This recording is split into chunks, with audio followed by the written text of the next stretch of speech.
Morning, everyone. How are you doing? Well, so far we saw that Jerusa was given an extension of 2 years to stay at the asylum.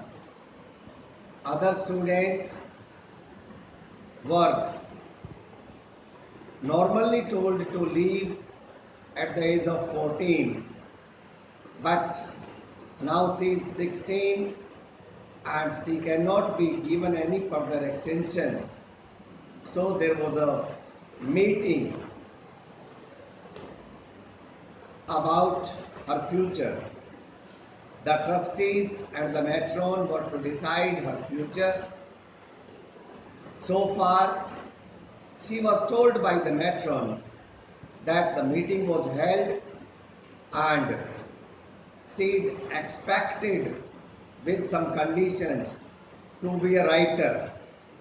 Let's proceed further in the story and see what happens.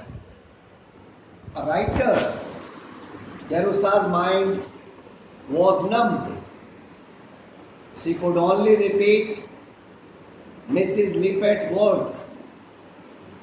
That is his wish. Whether anything will come of it, the future will show. He is giving you a very liberal allowance, almost for a girl who has never had any experience in taking care of money. Too liberal. But he planned the matter in detail. I did not feel free to make any suggestions. You are to remain here through the summer, and Miss Pritchard has kindly offered to superintend your outfit.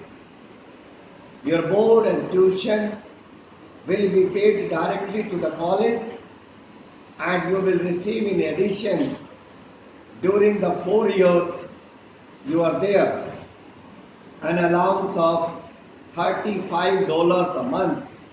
$35 a month in those days was a big amount.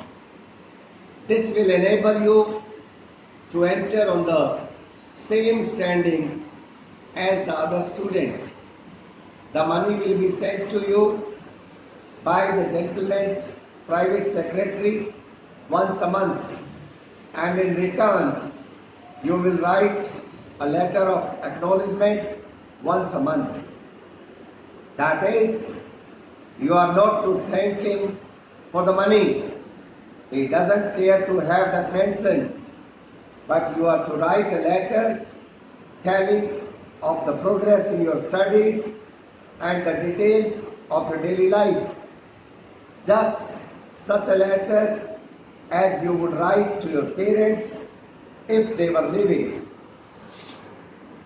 So, these were some of the conditions.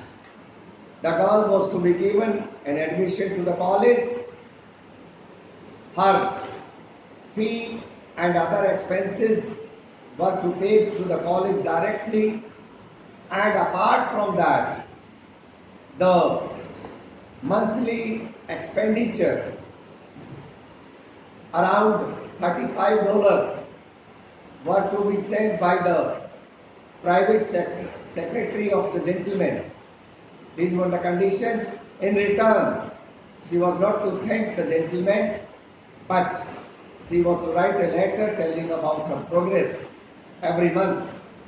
These were some of the conditions. And mind you, the gentleman doesn't want his name to be disclosed. What a good person, although very strict. But how good that person was, you can imagine. So, let's see what happens further in the story. These letters will be addressed to John Smith and will be sent in care of the secretary. His reason in requiring the letters is that he thinks nothing so fosters facility in literary expression as letter writing. Since you have no family with whom to correspond, he desires you to write in this way. Also, he wishes to keep track of your progress. He will never answer your letters, nor in the slightest particular take any notice of them.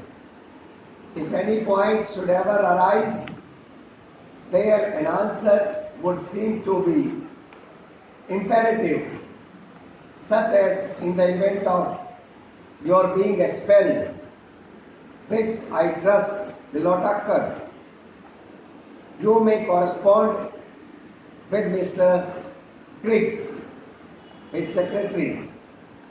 These monthly letters are absolutely obligatory on your part. They are the only payment that Mr. Smith requires. So you must be as punctilious in sending them as though it were a bill that you were paying. I hope that they will always be respectful in tone and will reflect credit on your training. You must remember that you are writing to a trustee of the John Grier Home. Jerusha's eyes longingly sought the door. Her head was in a whirl of excitement, and she wished only to escape from Mrs. Liffett's platitudes and think.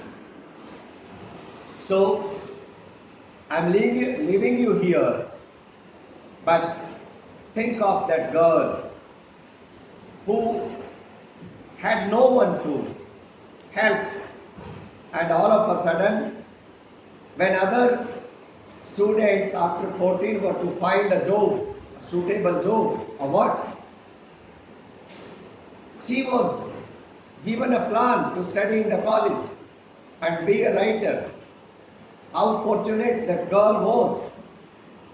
So, just extend this story further, use your imagination and send me your opinion.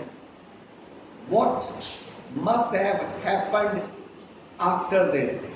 I want your imagination to fly high in the sky, and therefore every one of you should extend this story further in your own words. Write this story further and let me see to which direction you take this story. Thank you for joining.